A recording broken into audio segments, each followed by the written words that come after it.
A 17-year-old who was the subject of an Amber Alert is charged with the capital murder of a man she met online. We bring on attorney and retired judge Fanon Rucker. Welcome to Sidebar, presented by Law&Crime. I'm Jesse Weber. Okay, over now to Texas, where 17-year-old Natalie Navarro, who had been the subject of an Amber Alert, has now been indicted for capital murder.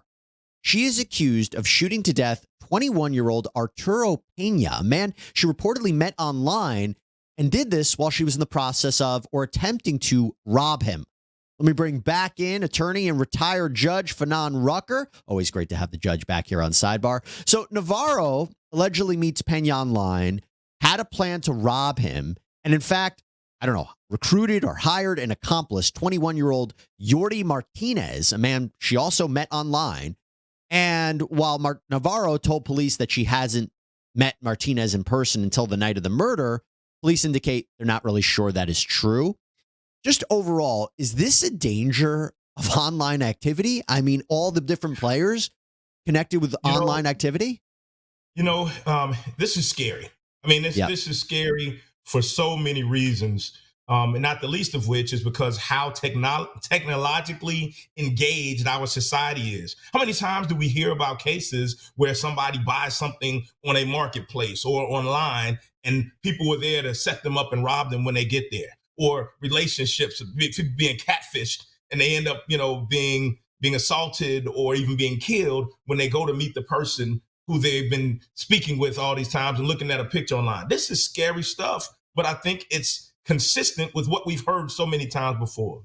I thought it was really interesting how they said they couldn't confirm that she hadn't met her accomplice in person before that. That's kind of gives you an indication. Maybe she's not a reliable narrator. Maybe there's something else going on here. I want to talk about capital murder in Texas. So I read the statute, section 1903 of the Texas Code, and it says the person intentionally commits the murder in the course of committing or attempting to commit robbery. That is the aggravating circumstance, that this murder happened during the course of another felony, right? And how tough is it to prove capital murder under these circumstances?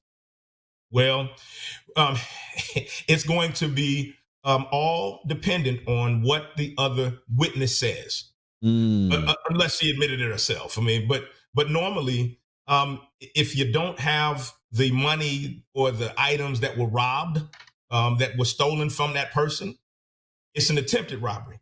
And if it's an attempted robbery, do you have video? Do you have, text messages and emails to other people after the fact? Or do you have an accomplice saying, hey, look here, I'm not trying to get the death penalty, so let me tell you what actually happened. You want my phone? You don't even need to search one. I'll give you the messages where she was trying to recruit me, because I'm sure law enforcement has gone to this other person and said, look, she recruited you in. Fortunately, you didn't take part in that, but she tried to get you here. So just let us know. We want to know, and we'll make a deal with you that you won't have to suffer the most severe consequences that she's going to get when we prove our case beyond a reasonable doubt. I mean, I'm sure that's the conversation. They seemingly had no connection before, and the idea that she was setting this up to rob him and then kill him, that makes sense according to the prosecution's narrative. For the defense, they're going to have to completely reverse it if they want to get rid of this capital murder charge that the killing. First, they're probably going to say that she didn't do it or try to cast doubt on that. But to say that it wasn't a murder committed for the purposes or during the commission of a robbery, that's going to be tricky. Now, I want to talk about the punishment. So my understanding, and correct me if I'm wrong, the death penalty wouldn't be on the table for her. But in Texas, adults convicted of capital murder, they would have faced the death penalty or life in prison. But that doesn't seem an option for juveniles in capital murder cases in Texas, because juveniles convicted of capital murder under section 1231 of the Texas Penal Code.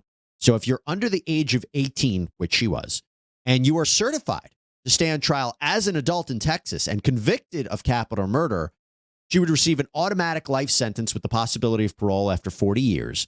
But if she's not certified and she is convicted of capital murder, then she would face a, quote, determinate sentence with a maximum punishment of 40 years in prison. And a judge would or jury would set the number of years. So walk me through how this could play out, because at the time of this recording, I don't know if she's been certified as an adult, meaning she would be tried as an adult, but walk me through, you think the chances that would happen, and what a potential punishment could be if she's convicted? Well, regarding the chances of that happening, it depends on what information the grand jury hears.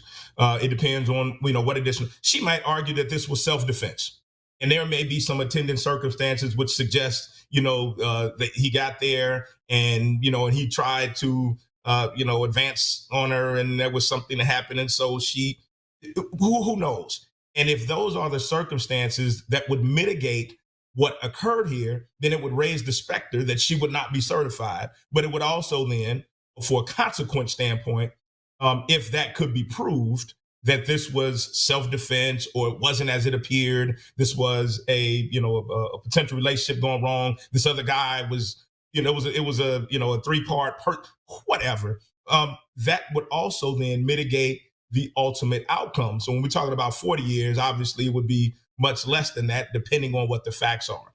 Now, if she is certified, again, 25, a life sentence with parole after 40 years, that would mean that at least the credible evidence that supports the idea that she now is being tried as an adult supports that this was, in fact, a heinous attempted robbery or some other unprovoked, unnecessary, non-defense act that took place, and the strongest and most severe consequences would be appropriate.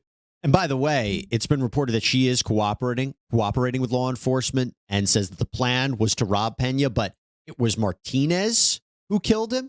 So again, another case where you have her putting the blame on her alleged accomplice, who hasn't been apprehended, by the way, at the time of this recording. What do you think about this? Well, absent individuals and deceased don't tell stories. I mean, we talk about the evidence telling their stories in their absence, but if the person who they're looking at for a severe consequence is the accomplice, and it can help her to say that he's actually, and he's not there to say, whoa, that's not true. It makes her position stronger because she's the only one there and actually making a statement. And unless he comes back or unless he's found, then it's easy to point the finger at a person who's not pointing back. By the way, real quick, legally, if she was there but didn't actually commit the murder herself, could she still be convicted of murder if she's part of the plot to rob him? Or is it, because I always thought it was like, even the getaway driver in a robbery could be convicted of the murder if someone gets killed during a robbery. That's right. That's absolutely correct. Right. We learned black letter law in law school. Whoever supports, advises, encourages, motivates, or assists another in committing an offense is liable as if they had committed the offense themselves. Right. So, of course, if she participated, if she planned it, if she assisted, if she provided the gun, if she provided the transportation to get there, if she came up with it, she would be just as liable as he would be for the murder for her participation. But then the question is not the legal responsibility. The question is the consequence for her participation. Sure, that's fair. That would be the difference. And I mentioned before that what makes this case not only disturbing but unique is that the way she was apprehended, there was an Amber Alert for her. Her family had reported her missing. An Amber Alert was issued for her, and they later located her near the Mexican border. They took her into custody. Is that standard that an Amber Alert like this leads to an arrest? I don't think I've heard a case like that before. Well, not usually the arrest of the person who they're looking for. Right. No. Normally the person who they say they're with. But no, that's certainly unusual. That you're searching for what you think could be a victim, and the victim turns out to be a perpetrator, alleged perpetrator of a very serious crime. Very unusual. But the Amber Alert that's issued, that helps. I mean, in a case like this, it would help to ultimately locate the person. Does it create kind of different resources than normally putting law enforcement on alert to try to find a suspect? Is there any advantages to going forward with an Amber Alert that she might not have been found otherwise? Well, obviously, an Amber Alert is was set up nationally to assist in locating individuals in the heat of their time missing. And it recognizes from a law enforcement perspective that the sooner and the greater amount of attention that you place on someone after they've gone missing, within those first few hours, the greater the likelihood they're going to be recovered. Statistics say there's some actually involved in a lawsuit where that's kind of an issue.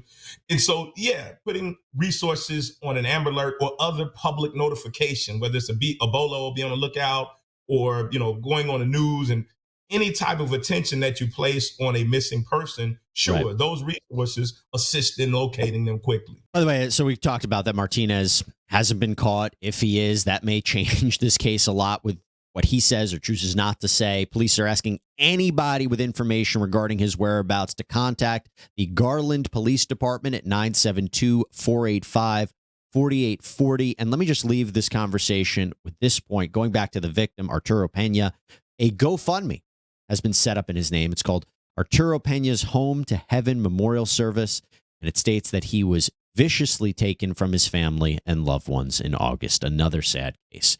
Judge Fanon Rucker, thank you so much, sir. Really appreciate it. Jesse, thanks for having me on. It's always great to see you. Always great to see you. Thank you.